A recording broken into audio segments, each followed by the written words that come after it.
Во клиничката болница во Штип во текот на ноќта е донесена девојка со прострелна рана во пределот на абдоменот.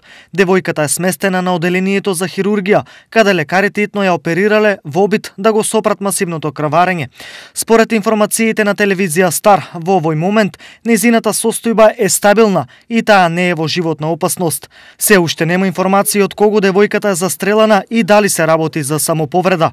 Инаку, утврдено е дека ранувањето е настанато од пиштол, односно за службено оружје, регистрирано на име на нејзиниот сопруг, кој бил вработен во СВР. Според упатени од Пехчево, станува збор за млада девојка на возраст од околу 25 до 26 години. Информациите во Пехчево се контрадикторни во однос на бројот на куршуми кој е испукан од пиштолот. Според едни се работи за еден куршум, но според други информации од службениот пиштол биле испукани 2 до 3 куршуми. Што од ова е точно и како настанало ранувањето на младата Пехчевка, треба да утврди полицијата, која извршила увид, а пиштолот е земен за вештачење.